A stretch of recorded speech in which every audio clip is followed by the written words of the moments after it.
Last week's trade up to number 2, well, it might not have been initially well received by the fans, but I thought it was bold. I thought it was daring. I thought it was a bit crazy. I liked it. Mike Owens, Jeremy Burton are both here. I'm Adrian Fedque. We're here to talk about this trade. Insane. Because if you've been listening to the Bitter Birds, you've known how we've jumped on the Wentz wagon months and months and months ago. Insane. And now he's going to number 2. We initially wanted to trade back in the first round and get him. This was back in like December. And yeah, I'll let you guys take it away there. Yeah, I mean, in fact, we were driving the Wentz wagon before Mike Mayock even jumped on board.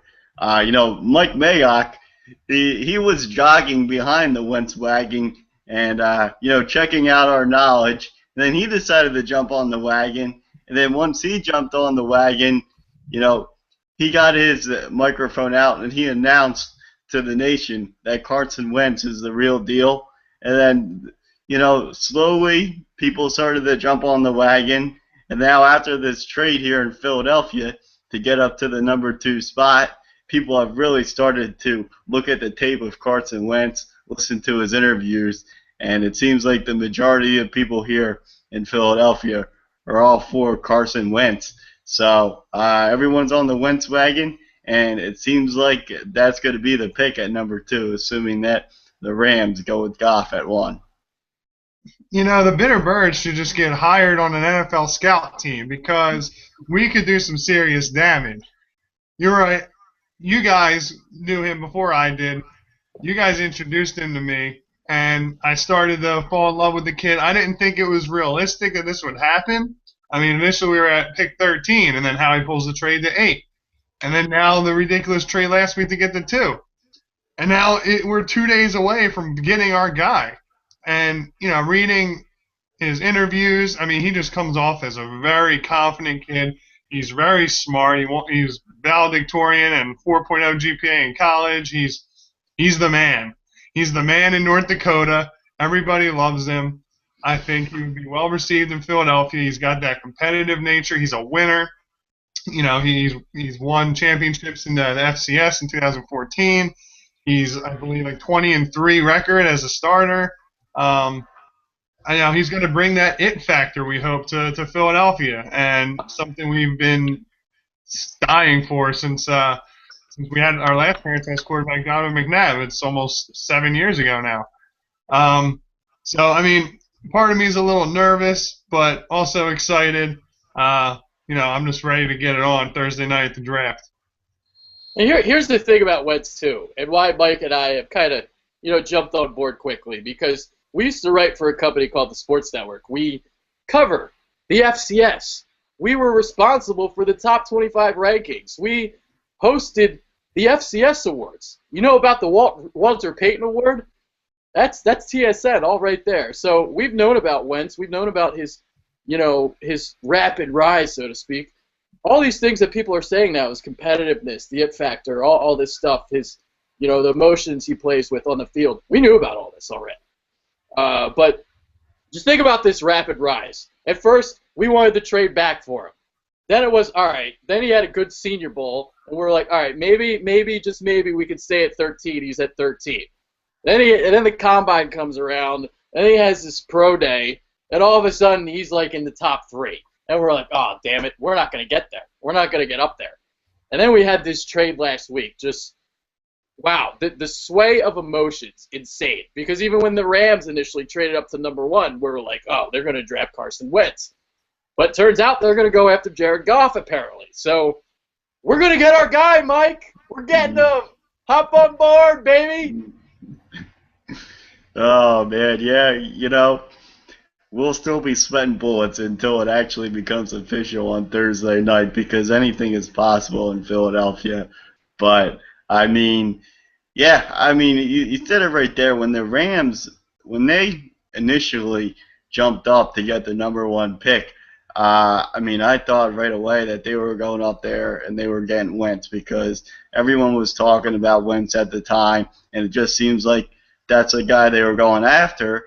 But then, really, in the past few days here, the people that cover the Rams there in Los Angeles have, kind of said that the Rams, they're going after Goff. They're saying that Goff is a guy that they want. And, it all makes sense that the Rams would go after a guy like Goff. California kid. He gets to stay in the state. It's good for the NFL with the Rams moving to Los Angeles. Have Goff as the face of the franchise. The Rams are also more set to win right now. Goff is the more ready-to-go quarterback, so it makes sense for the Rams to go with Goff. And, there's even people on Twitter who are going out there and saying it's, 99.9% certainty that the Rams are going with Goff. So, that leaves the Eagles with Carson Wentz. And I think that all along, Carson Wentz was the guy that the Eagles wanted. And I don't think that the Eagles would have jumped up to this number 2 spot, without talking to the Rams and seeing who they were actually taking at number 1. So I think they know that the Rams are going with Goff. They jumped up, got to the number 2 spot so they can get their man in Wentz. Yeah, wouldn't that just be? I think all of Philly will gasp if Wentz goes number 1 to the Rams. It just doesn't make sense. Howie had to have talked to the Rams. You don't invest this much in a kid that you like so much if he's not going to be there. I don't know how well Goff would be received. Yeah, he might be more pro-ready, but I think Wentz has the higher upside. And I'm looking big picture. I'm looking long term. We'll get into Sammy soon, but I wanted just Sammy to have one good year and then groom the kid. But apparently he doesn't like competition. But I think with Carson Wentz, it's perfect.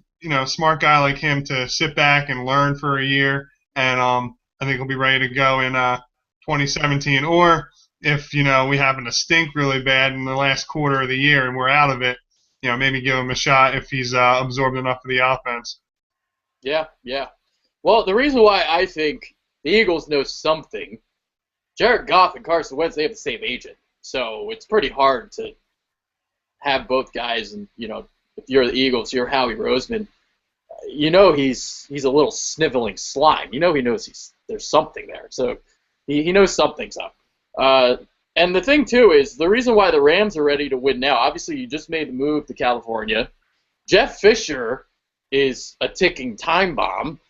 So he doesn't have – he's not willing to wait for Carson Wentz. I don't think he's ready to win right now, even though Wentz is probably the better option. Wentz kind of reminds me a little bit of Steve McNair a little bit, the way he can kind of run around, that big lumbering guy quarterback there. But Jared Goff, he's ready to win now. The Rams are in a position to win now. You got Todd Gurley there on your offense. That defense is stacked. You have Aaron Donald.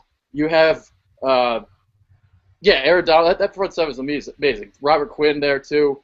It's a really good front seven. That defense is really good. They're ready to win now. Goff's ready to win now. That's why they're doing that. Now, Sam Bradford.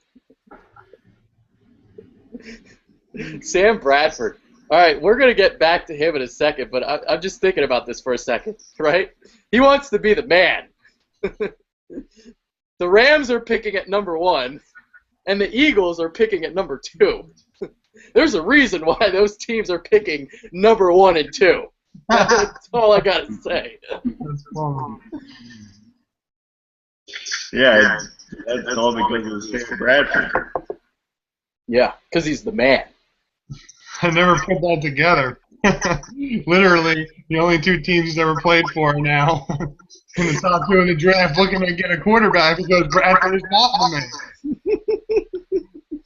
Oh, man. All right, well, I did want to talk about Wentz a little bit more because that's who our quarterback's going to be. And the trade can simply be broken down like this. Obviously, the Eagles, they clearly think they won't have this type of opportunity again, being in the top 10, landing a true franchise quarterback. Cleveland knows it stakes. They're going to be able to attack the position next year. You'll have Watson next year. So you get a bunch of picks. You can jumpstart your rebuild. And you can find out, this year if you have something in RG3 because Hugh Jackson, he's this quarterback whisperer. He tends to work magic with guys. So that's kind of how I look at it there. And if you look at it, too, is obviously the Eagles have a lot of holes they have to fill. And keeping those picks would have plugged a few of them.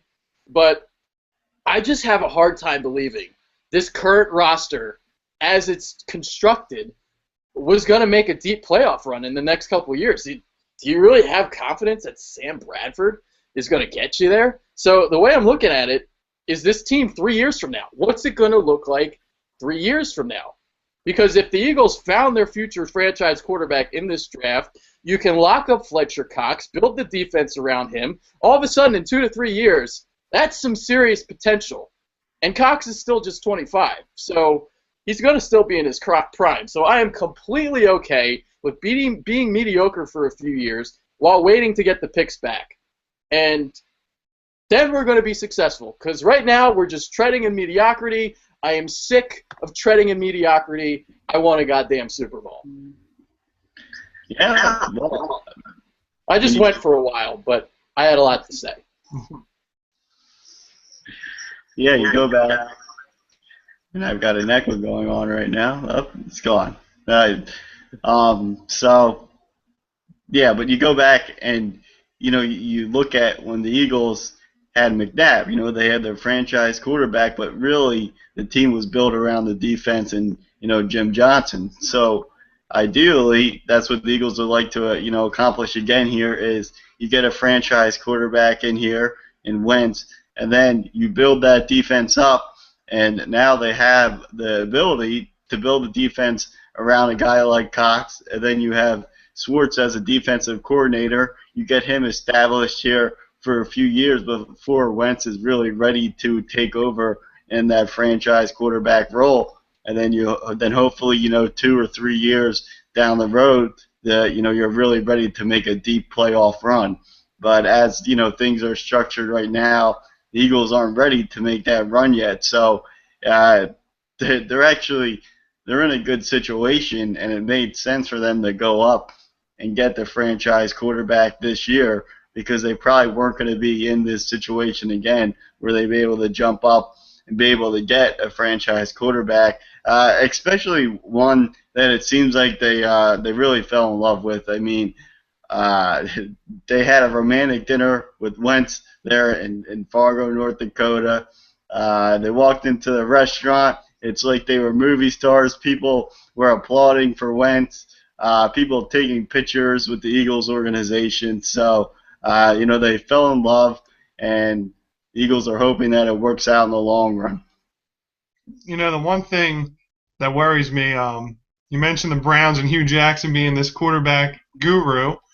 Well, why is he then passing up on Carson Wentz? I've heard that he said that the gap was so big between Goff and Wentz, and he knew the Rams were probably taking Goff, that it wasn't worth it, and he was worth getting all these picks from a trade partner like the Eagles, and maybe he'll have a play of trading 2 1s to move up to get Deshaun Watson next year. But I did hear that he thinks there's a big gap between Goff and Wentz, and it wasn't worth staying at 2.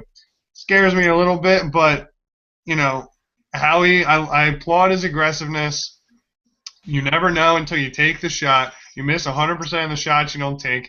There's no reward without risk. So you make the move, and we can just pray that he's our future franchise quarterback, and he's going down Broad Street hoisting a Lombardi Trophy one day, because I've waited my whole life for it. And and you're right, you don't want to be swimming in mediocrity for more years to come with Sam, and then who's going to be our starting quarterback in 2017? You don't know. So that's why we made the move, and we're just 2 days away, guys. I mean, there's certainly concerns. I mean, shit. We're talking about a guy with 23 starts, just 612 total pass attempts at the FCS level, not even the FBS level, the FCS level. So, sure, there's a lack of competition there. Those windows that he sees are a little bit more they're much larger. More receivers run free than what you'd see in the SEC, for example. So, there's the concerns, but like we've talked about, there's just something about him, the edge that he plays with, the competitiveness, the it factor that he has. And while some people would say that, sure, his level of competition, that makes him behind the eight ball. But I think he's also in front of the eight ball in terms of his feet, because I think the way his feet, he's got the best feet of any quarterback in the class. I mean, they're lovely. They're so light and awesome. And it's not just his feet, too. You're working with a quick release. You got the arm strength. You got the touch. This is a guy that's 6'6", 230 pounds, very adept at stepping up in the pocket, escaping pressure when it collapses, makes people miss the open field, when he's running the ball. So very athletic kid. And then you look at the fit, too. We run a West Coast offense. They ran a West Coast offense there in North Dakota State. Doug Peterson uses the word smart a lot this offseason when asked if, what he looks for in a quarterback, the traits that he sees. So I think Wentz has all those intangibles, the work ethic, the toughness, and that's something that, Mike Mayock said as well. He compared him to Phillip Rivers in terms of his competitiveness. So there's a lot to like about this kid. I don't think he's going to be like a top 5 elite quarterback, but I think he has the potential to be a top 10 guy, and that is plenty good enough, because Sam Bradford is nowhere close to being the top 10 guy. Yeah, no, I mean, the thing with Wentz is his ceiling is definitely the higher of the two. If you look at him and Goff, only thing with Wentz is that you worry about is that his floor is probably lower than what Goff's could be. So you have to worry there with Wentz. I mean, it could happen that Wentz comes into the league and he's a total bust and he doesn't work out. And then he could be out of the league within a few years, or he could just be a career backup. But,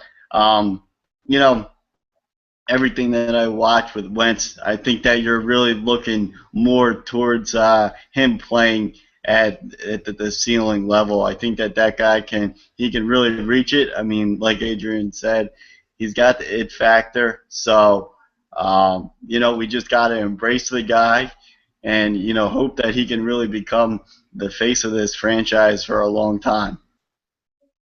I like the direction the Eagles are going, and I like that Doug Peterson was a quarterback. They got Frank Reich there, too, as the offensive coordinator, former quarterback who won some big games. And Doug Peterson uses the words passing the eye test. And I like that because it's, goes against anything you see in the combine, all that crap. Just what you see him on the field, how he goes about himself, how he, takes the ball, just everything, his feet, everything. Just how he goes about the play. And, that's huge. I like how he's one of the evaluators because he played the position and he obviously sees something great in this kid. So we just got to trust his judgment.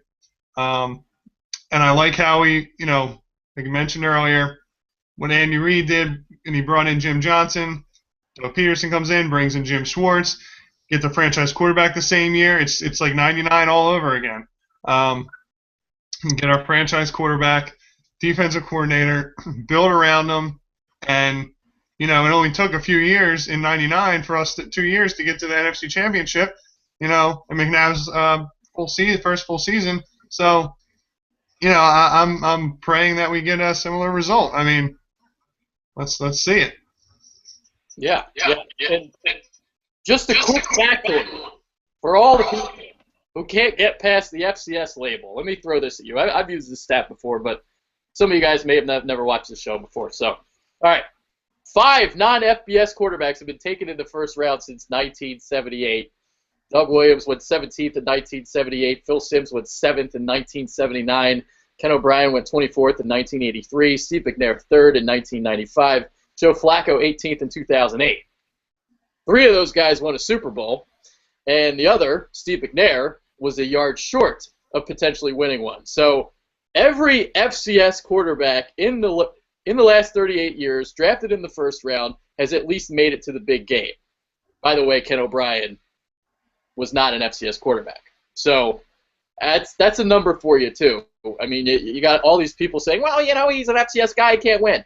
Not true. It's bullshit. Lies. And Steve McNair, Kurt Warner. Or Rich Gann and Kurt Warner. Those are even some more names for you guys. So I don't want to hear this bullshit that he can't get it done because it's a lie. Yeah, I mean, the other thing too is it's not like Carson Wentz played at a no-name FCS school. I mean, he played at a powerhouse recently in the FCS in North Dakota State. I mean, the school has won 5 straight national championships. Carson Wentz has been responsible for winning the last 2. So it's not like this guy can't get it done in the big time games. I mean, he's played in 2 straight national championship games now in the FCS. So he's played on a bright stage, and he's gotten it done. So it is the FCS, but I really liked one of the quotes recently by Carson Wentz because everyone is asking about him playing for an FCS school, and what he really said. He says, if you can play football, you can play. So I mean, the guy can play. When you turn on the highlight reel, I mean, you watch some of these throws that he's making. It doesn't matter who the opponent is, what school he's going up against. I mean, these throws are on the money, just pinpoint accuracy, double coverage, throwing for touchdowns in double coverage. So those are things that you can't teach, and those are things that doesn't matter the level of competition you're going against. Those are big time NFL throws. Yeah, I totally agree. The competition doesn't matter because, like you said, if you can play, you got the talent, you can play. He's a smart guy. He's very capable of learning quickly, and I think he will learn quickly. He'll learn to adapt to the game in the NFL. It might take time. It will take time, but he will adapt. He will come into his own and become a starting NFL quarterback. He can make all the throws, and in the NFL, he'll make that same throw, but it might be a tighter window, and he'll learn how to make that a little bit tighter window. We can already throw in a tight window. So it's just a matter of adapting to the competition. He's been competing his whole life. And, seeing him finish some runs, this is really cool, too. He's in the red zone. He takes the ball. He ran over a guy. He lowered his shoulder and just trucked him and ran into the end zone. This is a quarterback here. I mean, the guy might have been sizably smaller. It might not happen in the NFL, but you get those NFL trainers. He'll put those muscles on a little more. He'll be fine. All right. In other news, Sam Bradford is a fucking bitch. Oh my, Sam Bradford.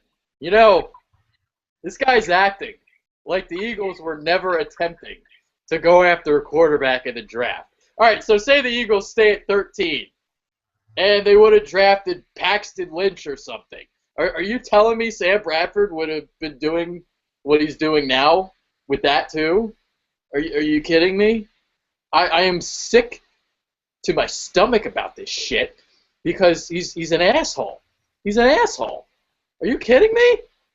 You want to get traded? The Eagles were the only team that wanted you, and you want to get traded. Nobody wants you, Sam. You're an injury-prone 29-year-old average quarterback. Nobody likes you. That is all. Oh man. Well, I think Jeremy has a little bit of something for Sam Bradford. Oh, okay. Hey Sam, here's some Kleenex for you. Okay, wipe your tears up, you big wuss. You call yourself an NFL quarterback? How about you go compete like one? Prove your value. Prove that you can play. Because, frankly, in the past 5 years, I haven't seen a full season from you. I haven't seen you put up any glaring numbers. So, if you want a job, if you want to continue your career, you have to play this year. Nobody else wants you. You have no market. There's no market for you. You signed this 2-year deal. I mean, look into the deal. You signed it. Your agent knows about it. It's a 2-year deal, and in 2017, the price tag goes way up, and we get out of it. Basically, it's a 1-year audition deal. You knew this. You knew we were drafting a quarterback. Come on. Be a man. Man up. You didn't see Brent Selleck cry when we drafted Zach Ertz. You know, he mentored him. He brought him up, and Brent Selleck's still as fiery as ever, and he's still making some plays. Did you see D'Amico Ryan cry when we signed Jordan Hicks and he started taking the mic in his helmet for last year? No, he mentored him. Mufasa and Simba, they called him. So come on, you're a real veteran quarterback. You want to play. You say you're a competitor. Yeah, that's bullshit.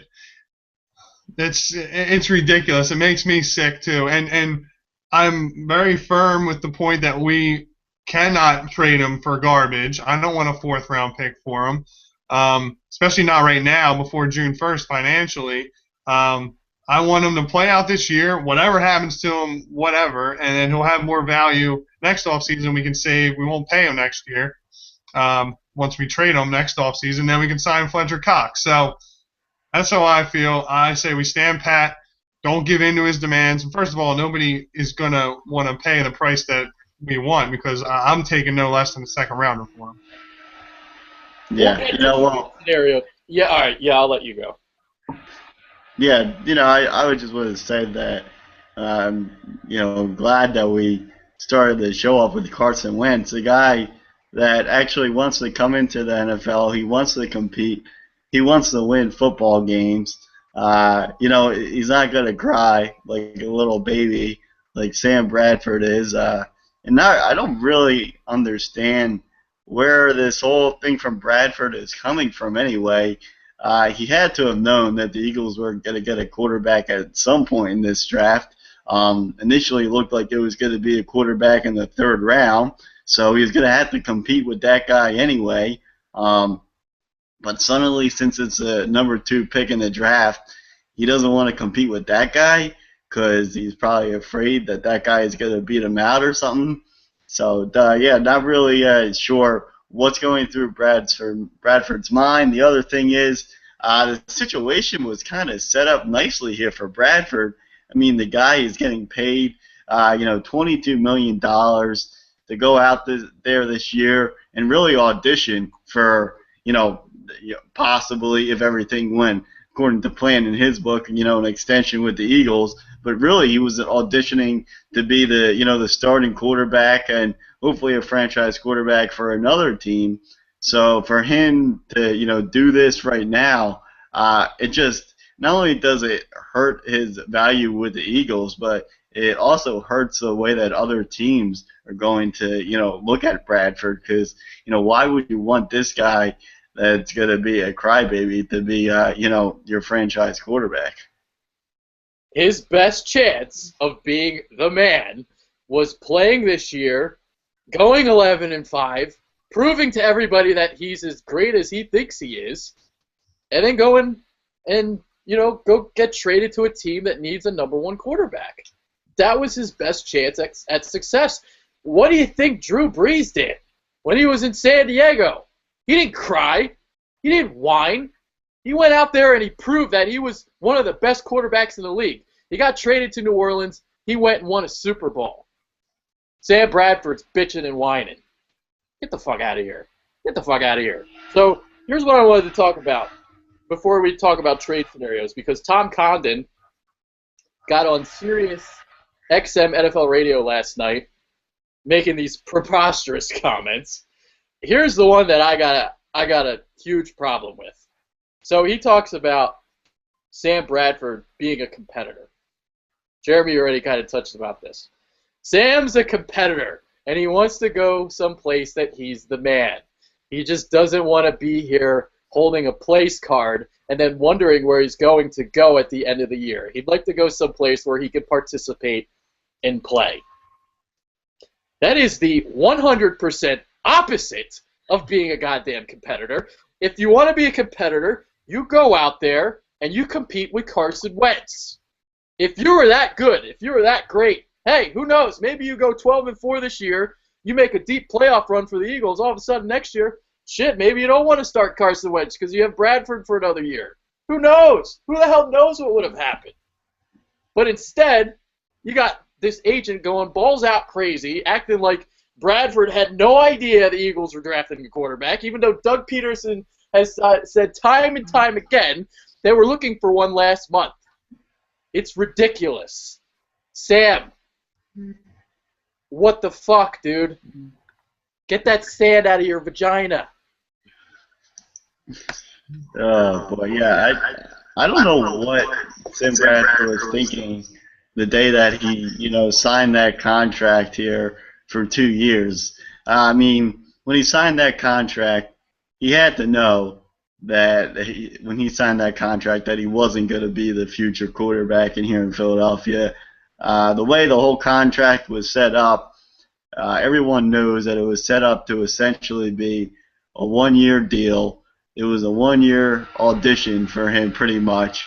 And, like you were saying, I mean, the Eagles in the offseason, ever since Doug Peterson got here, the way that they've been talking about the quarterbacks in this draft, especially Goff and Wentz, you knew that they were going to do their best to try to get up there and get one of those two guys. If they couldn't get one of those two guys, they were going to get a guy in the later rounds, so possibly even early in the third round. So I'm not really sure what Bradford thought when he signed this contract. I mean, it doesn't take a rocket scientist to figure out that if you sign a 2-year deal that, you're not the future quarterback.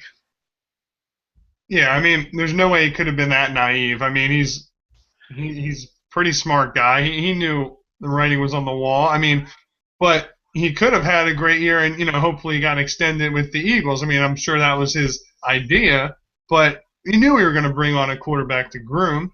But, I mean, I don't think he has any right to do this because, first of all, you have 0 winning seasons under your belt.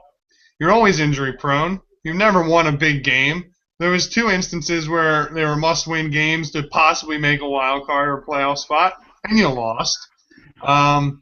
He hasn't proven me anything. That's why he signed. That's why we only offered him a 2-year deal, hence pretty much a 1-year deal. It's another prove-it-to-me deal. So go out there and prove yourself. Ultimately, I think he made an emotional, crybaby decision to request for a trade. I think his emotions got the better of him, and I think we're going to stand pat, and this is going to go on for maybe a few weeks. He's not showing up to voluntary workouts, whatever. We'll see what happens if he's still on our team and come minicamp in June. But I think he's going to ultimately, suck it up and play out the year. I just don't think it makes no sense for the Eagles to get rid of him. I think we can still possibly win 8 or 9 games, best case scenario. Or, hell, who knows? What if he kills it? And like Adrian said, you win 10, 11 games and see what happens. And then it only boosts his value more, and he'll get more money. Not like he hasn't made enough already. He's already got 80 in the bank, 80 mil in the bank, going on 100 if he finishes out the contract. It's just ridiculous. I can't believe he's whining like he is. It's absurd. I hate the fact that he says, like, he didn't know, like, the Eagles were going to trade up. Like, what the hell was he doing with Zach Ertz and Jordan Matthews? Like, what? Were they not paying attention to anything? Were they just staying inside playing Twister and watching Teletubbies all night? What the fuck were they doing? God. All right, here's the other quote from Condon that I kind of ticked me off. So he says, if you're on a 2-year contract and the second pick of the draft is behind you, then you really better play well because you're going to hear it from fans if you don't. This really makes Bradford look like a fucking pussy. This makes him look so fucking weak and insecure. If he's going to hear it from fans if he doesn't play well, then go out and fucking play well. Stop whining about it. Stop. I get that you're fully healthy throughout an entire offseason for the first time in years. It's, you're trying to desperately attempt to dispose of that bust label, but stop. Be a fucking man. God, it's so annoying. Sam. What the fuck, dude? Yeah, and the way that Bradford played last year, I don't know why he would think that would be any indication that he would, possibly be the franchise quarterback here because he didn't do anything spectacular last season. I mean, he was pretty much just, an average quarterback. So I don't know what's going through his mind. I think that he's got his agent in his ear. I think that's definitely messing with his head a little bit because his head is not in the right place. The way that Bradford should have handled this situation is he should have just came out and said that he supports whoever the Eagles pick.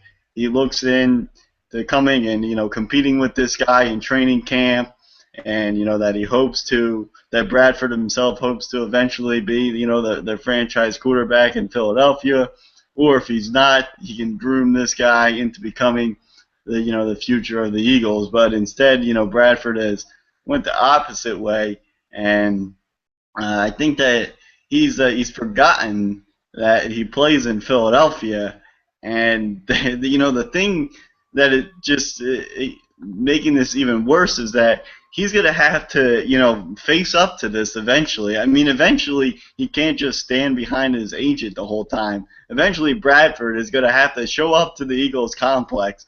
And when he does, he's going to be greeted by helicopters, media, maybe angry fans. So, I mean, I don't know what he thought was going to happen by, his agent coming out and saying all these, things.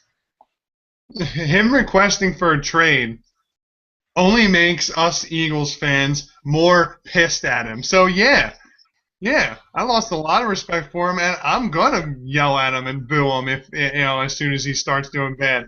I mean, he put this on himself, and he deserves to be hated on if he doesn't light it up. Me, I mean, I'm a competitor when I play basketball, football, whatever. If I see somebody come in that's a little bit of competition, I don't know about you guys, but I'm not even an NFL quarterback, and that would fire me up. That would get me more hyped to play better. Wouldn't you think? Now an NFL quarterback is making himself look this weak and not like fired up and excited about competition. What kind of quarterback is that? What kind of leader of your team is that? Like, you want a leader of your franchise to bring on all competition. I'll prove to you that I'm the best. That's what you want in a leader and a franchise quarterback, not some punk from Oklahoma who calls meetings in the showers. No, it's not a good situation for Sam. He's not in the good graces of the fans right now, and he put himself in this hole. And I'm pissed at you, Sam. You're an idiot. You're a wuss. And go out and play and be a man. All right, let's talk about why the Eagles should not trade Sam Bradford. Because, God damn it, we're not going to get anything back for him. Here's the thing. Here's the deal about it. Here's the math on Sam Bradford. I'm just going to run this down. This is something I wrote in Philly Influencer this week. The math on Sam Bradford. You can check out the story there.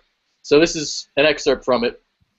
Bradford has a cap hit of $12.5 million this season, and the Eagles would save just $1.5 million in cap space due to a dead money value of $11 million if they traded him prior to June 1st. That dead money value drops to $5.5 million if Philadelphia elects to ship him away after June 1st, and it would save $7 million. Next year, the cap hit rises to $22.5 million with a $5.5 million dead money value. Philly would save $17 million in cap space if it traded him after the season. And you'd think, obviously, that a trade partner would renegotiate the contract as well. So, as you can see, we would only save $1.5 million this year. We'd have to eat $11 million in money. There's no market for Bradford because the market has already come and gone because guys have already signed onto other teams. I mean, Houston has its quarterback. They have Brock Osweiler. All these other teams have quarterbacks. The Jets appear like they're going to re-sign Ryan Fitzpatrick. So the only team that really needs a quarterback is Denver. And, well, there's no leverage on our side. So what are you really going to get for Sam Bradford? You're probably only going to get like a fourth-round pick. So if he played this year and killed it and did well, you can probably get a second-round pick for him. But with the way it's going down right now, I mean, these teams aren't stupid. They know that he wants to get traded, so that's going to lower his trade value. Yeah, I mean, you're exactly right. That's the thing that sucks about the whole situation is, Bradford's causing this big stink. But if, we trade him, this year before the draft, I mean, the best we're going to get is like a third or fourth rounder. And essentially, you would just be paying $11 million for that third or fourth round pick. So it doesn't make any sense. I mean, really, like Jeremy was saying before, it's Roseman just has to, stay put and tell Bradford that he's got to suck it up. I mean, Bradford signed the contract. He knew what he was getting into, so he's got to go out there and play. I mean, hopefully, the best case scenario would be that eventually, give it another few days, maybe another week, maybe Bradford will cool down a little bit, and maybe he'll get fired up and he'll want to go out and he'll just finally want to compete. He'll want to go out and play really well this year. And then, like you were saying, Adrian, that would be ideal. He goes out, has a really good year for the Eagles, and then we could piss him off even more, and we could say, screw you again, Bradford. Then we trade him away next year. Then I'll really love Philadelphia. So, yeah, I mean, what it comes down to is that, Bradford's only going to be here for this season. And, I mean, he just got to realize that. He's got to go out. He's got to play really well this year. And then hopefully, I mean, there will be another team next year that will trade to get his services because everyone, needs a quarterback in this league. I mean, you look at what the Eagles have invested to go up to the number 2 spot to get a quarterback. So teams are always quarterback hungry. So next year, a team will be able to go out and they'll want to trade for him. Yeah, I mean, financially, like Adrian just spitballed it doesn't make sense at all, especially to trade him before, like during the draft, it would be before June 1st. I just think, I also, like Mike said, give Sammy a week or two, let his menstrual cycle finish out, and maybe he'll come around and realize that he, was out of line and knows that this is the best situation for him. He's making $18 million this year, and he's going to try his best, show that he's valuable, and he'll get a new contract with another team next year. I mean, it's what you got to do. And like Mike said, I mean, how he's not going to trade him on draft day, it would be like paying $11 million for a fourth-round pick probably, and that's just absurd. Can't do that. Best case scenario is he has a great year, and we move on from him and get at least some value back in next year's draft because we gave up our first-round pick. All right, here's the question I'll pose to you guys. Let's say it's after June 1st. Denver still needs a quarterback. Let's say the Broncos, they don't trade for Kaepernick. Sure, they might draft somebody in the first round, but you'd still want somebody for this year. So, obviously, after June 1st, you save $7 million as opposed to $1.5 if you trade him.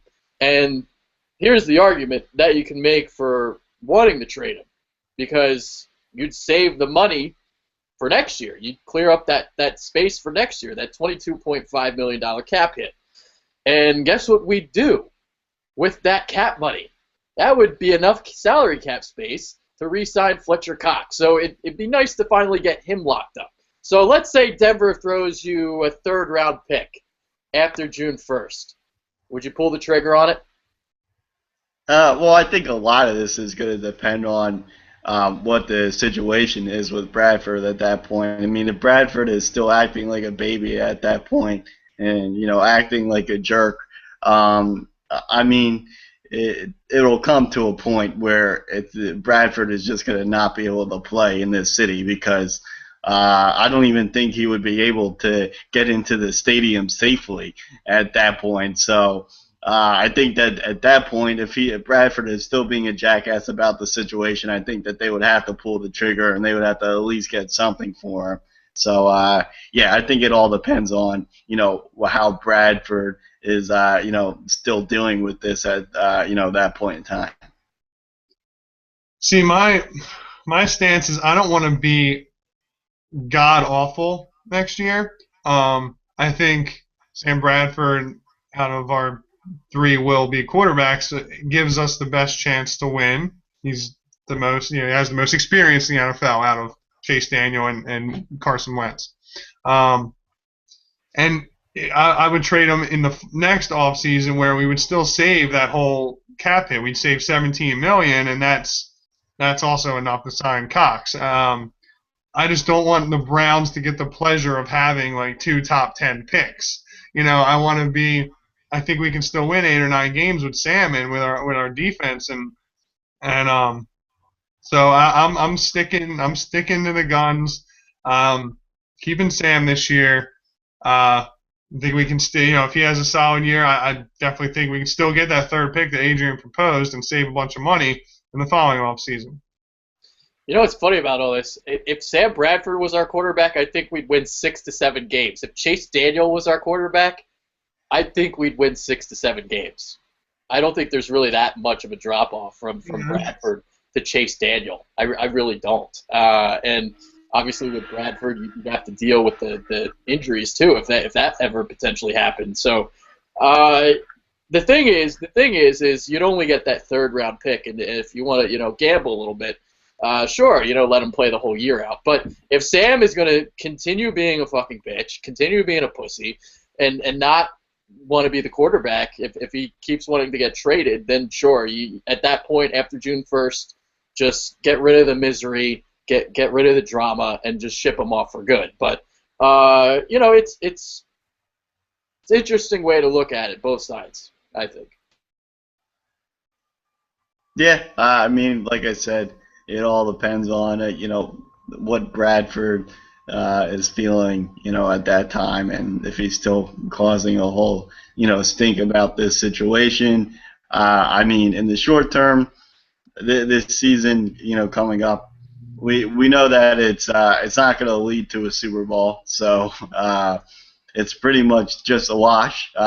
And you hope that you get Wentz in here, you let him develop this season, and then you have whoever as your starting quarterback, and then you move on for the future. So, yeah, I mean, the main thing is that Bradford is not part of the future here. So I don't know where in his mindset he thought he was going to be the future here, and Bradford he's never really acquainted well to the fans here in Philadelphia.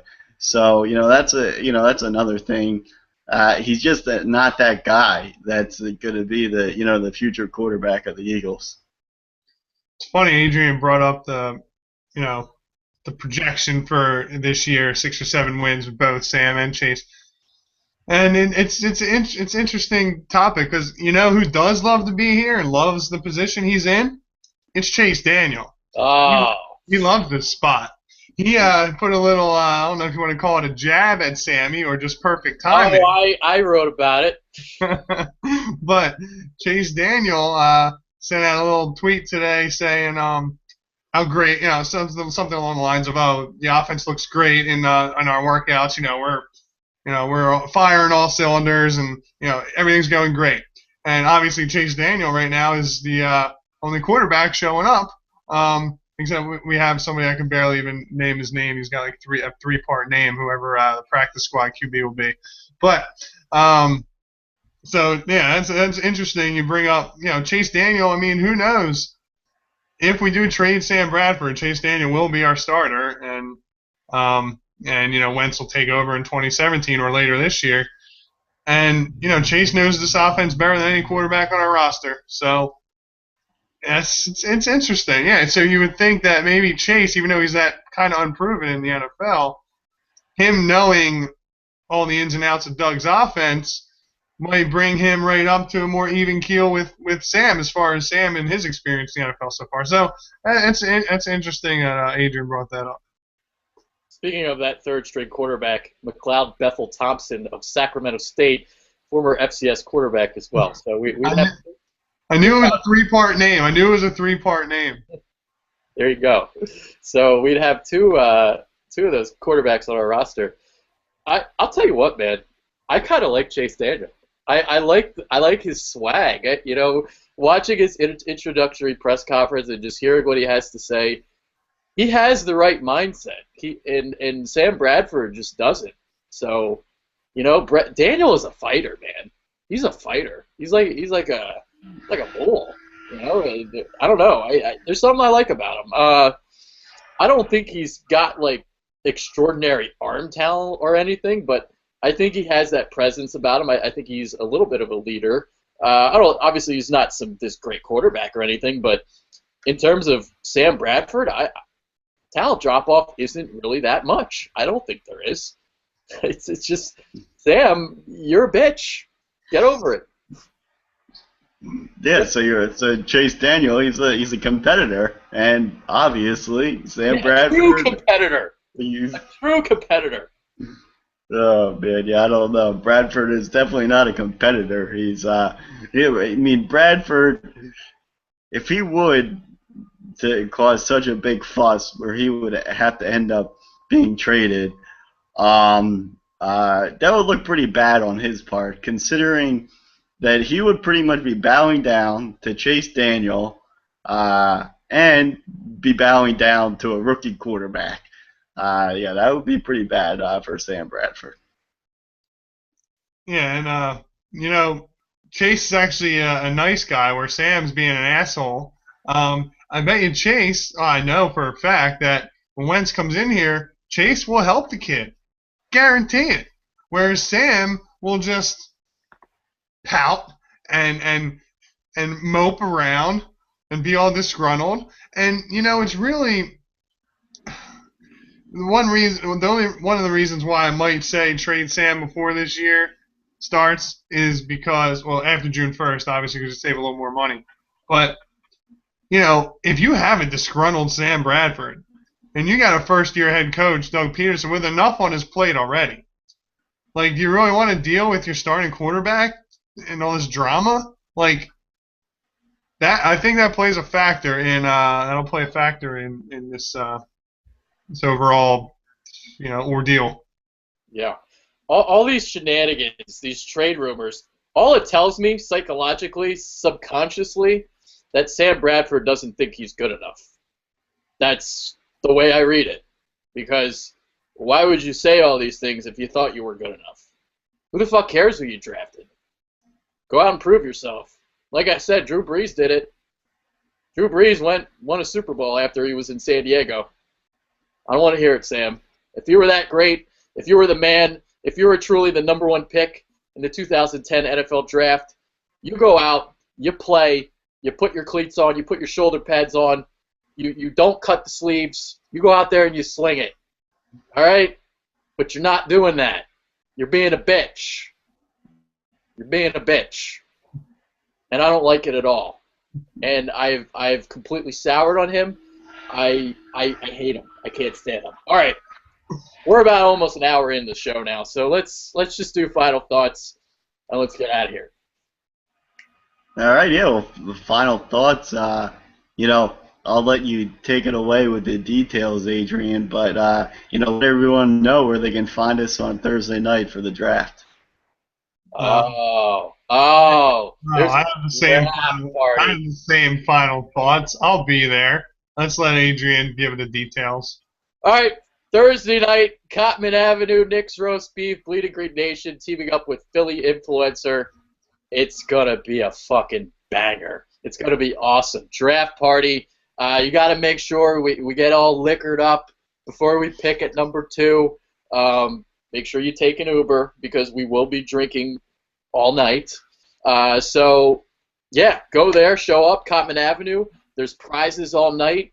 If you want to hear about all the prizes, check out our last show. Sean Brace broke it all down. Apparently, we can win hot sauce or barbecue sauce. There's barbecue sauce available. It's awesome. I like barbecue sauce. Brisket, baby. Baby back ribs. Yum, yum. Andy Reid would get some fucking barbecue sauce if he could. So, going to be a lot of prizes, some autograph stuff, tickets being given away. So, and it's free. Why wouldn't you want to show up? And you get to meet all of us and Bleeding Green Nation, Philly Influencer, meet all of us. And, it'd be nice to meet some of you guys because, I talk to the guys on Twitter and, I've interacted with some of you guys in the comment section. It'll be really nice to meet some of you guys. So show up and just have a great time. That's all I got to say. And smoke bombs everywhere that, unfortunately, Jeremy is just going to take them all. So when Jeremy shows up at a bar, it's a monopoly for the women because he just takes them all. Sorry, guys, but yeah, that's what happens. All right, so with that being said, Mike Owens, Jeremy Burton, I'm Adrian Fectew. Make sure you show up at the draft party Thursday night. It's going to be a great time. Later. See ya.